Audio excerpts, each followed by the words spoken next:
Hi friends, నేనైతే పెసర దోశ వేస్తున్నానండి. ఇంకా ఈ దోశ పిండిలోనే ఉల్లిపాయ కూడా కట్ చేసి చిన్న చిన్న ముక్కలు కలిపేసి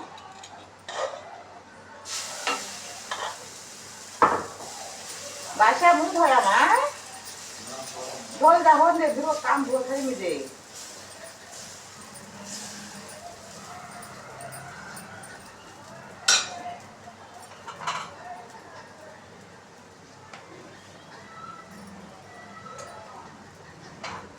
పొద్దున 5ంటికి లేచా. అదే సార్ ఆ రోజు నీళ్ళు పట్టడానికి ఎప్పుడైతే నానబోసా పెసరపప్పు, కొంచెం బియ్యం, కొంచెం మెంతులు, పచ్చిపప్పు వేసేసి ఇప్పుడేమో టైం 8:30కైతే వేసానండి. మిక్సీ పట్టేసి కొద్దిసేపు బాగా పిండి ఇప్పుడైతే అట్టు చేస్తున్నాను.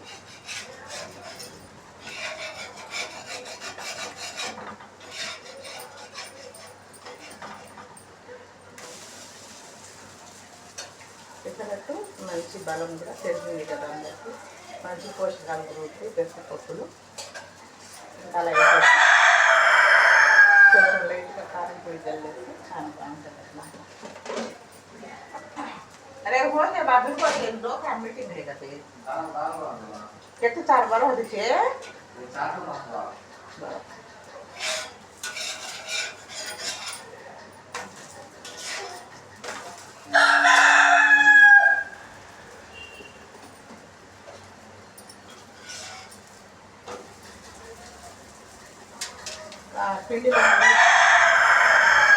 పిండిలోని ఉల్లిపాయ తింటాను కాబట్టి ఇంకా ఉల్లిపాయ అయితే వేయనండి. ఎట్లుంటే మామూలు కారం కలిసి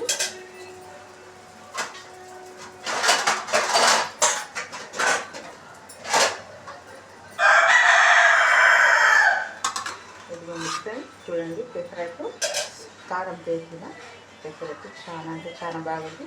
దీంట్లో పల్లీల చట్నీ కూడా రెడీ చేసేసా.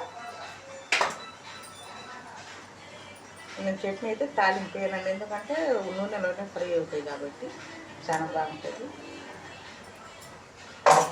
మరి మీరేం చేస్తారు ఈరోజు బ్రేక్ఫాస్ట్? చిప్సీ దోశ వేస్తున్నా, పెసర దోశ. నాకు చిప్సీ దోశ అంటే చాలా ఇష్టం అండి. మరి మీకు కూడా ఇష్టమని ఉంటే కామెంట్ పెట్టండి, ఎంతమందికి ఇష్టమో పెసర చిప్సీ దోశ.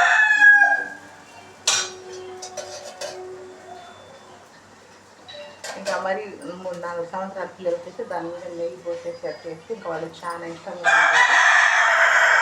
ఎందుకంటే మామూలు దోశకి ఈ దోశకి కలర్ చేంజ్ ఉంటుంది కాబట్టి బాగా తింటారు అన్నమాట. పిల్లలకి చలవ కూడా పెసర దోశ. సరే పెట్టుకుంటాం ఇలా.